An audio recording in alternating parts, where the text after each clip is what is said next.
You guys will find that you have passions, and having a passion is a gift. I think we all have passions, and you don't get to choose them, they pick you, but you have to be alert to them. You have to be looking for them. And when you find your passion, it's a fantastic gift for you because it gives you direction, it gives you purpose. You can have a job, or you can have a career, or you can have a calling. And the best thing is to have a calling. And if you find your passion, you'll have that, and all your work won't feel like work to you. Many kids and many grown-ups do figure out over time what their passions are. And sometimes we let I don't think it's that hard. I think what happens though sometimes is that we let our intellectual selves overrule those passions. And so that's what needs to be guarded against. My job, one of my jobs as the leader of Amazon, is to encourage people to be bold. And people love to focus on things that aren't yet working. And that's good, it's human nature. That kind of divine discontent can be very helpful. But it's incredibly hard to get people to take bold bets. And you need to encourage that. And if you're gonna take bold bets, they're going to be experiments, and if they're experiments, you don't know ahead of time whether they're going to work. Experiments are by their very nature prone to failure, but big successes, a few big successes compensate for dozens and dozens of things that didn't work. So bold bets, AWS, Kindle, Amazon Prime, our third-party seller business, all of those things are examples of bold bets that did work, and they pay for a lot of experiments.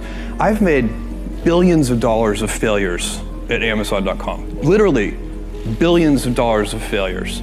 And you might remember Pets.com or Cosmo, or give myself a root canal with no anesthesia very easily.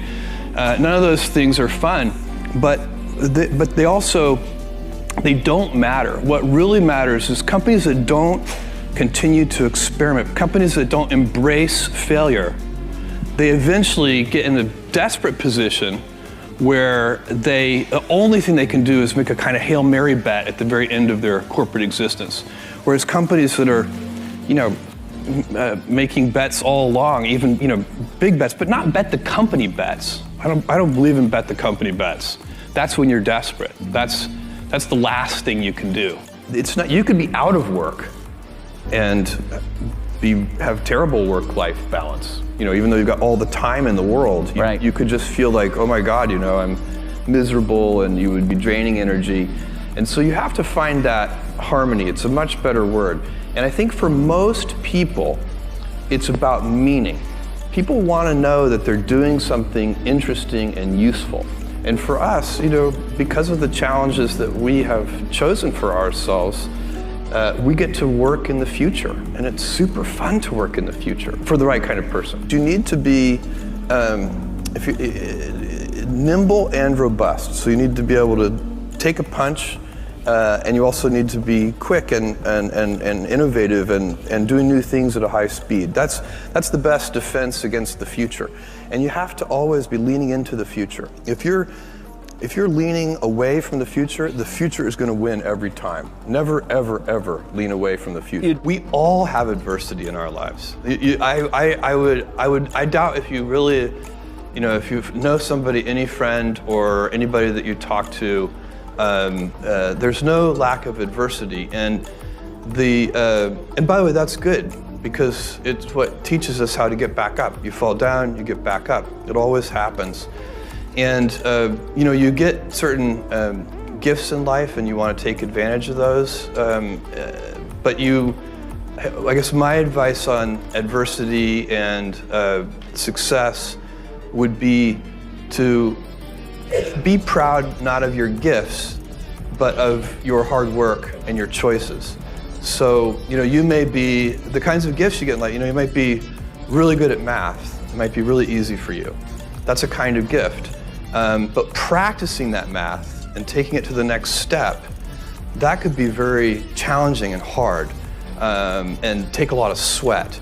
That's a choice. You can't really be proud of your gifts because they were given to you. You can be grateful for them and thankful for them. But your choices, you choose to work hard. You choose to do hard things.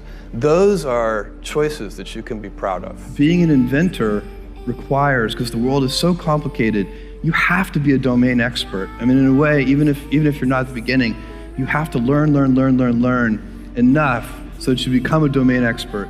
But the danger is once you become a domain expert, you can be trapped by that knowledge.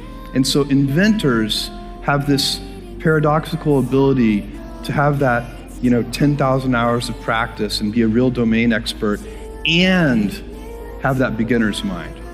Have that look at it freshly even though they know so much about the domain.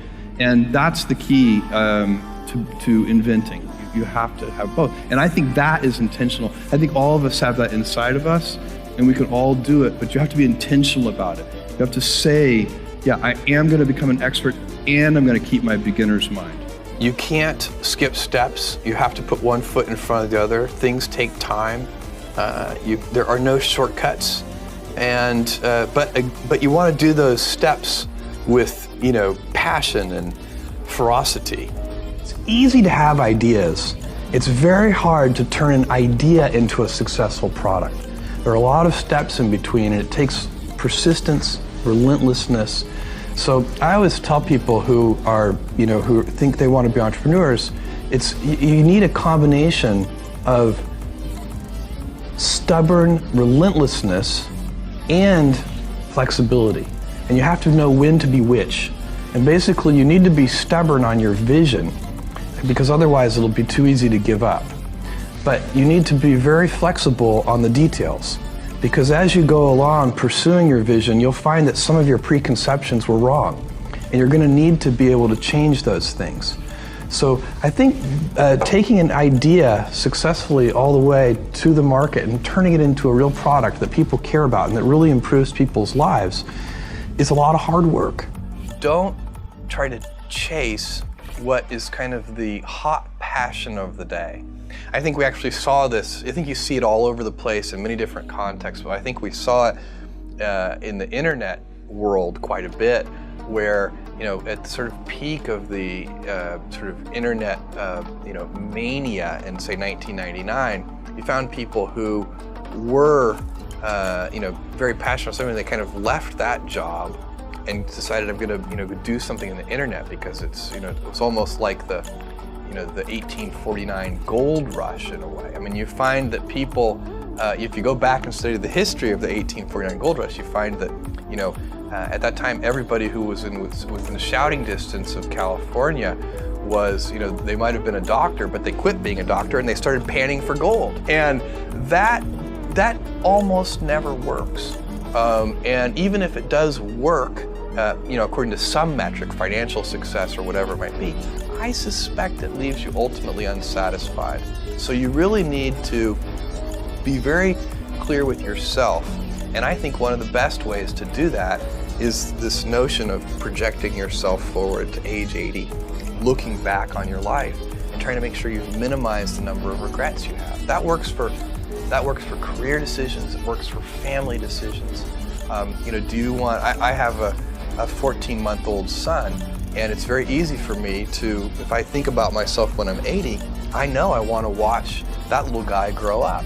And so I don't want to be 80 and think, shoot, I missed that whole thing and I don't have the kind of relationship with my son that I wished I had, and so on and so on. So if you think about that, so I guess another thing that I would recommend to people is that they always take a long-term point of view.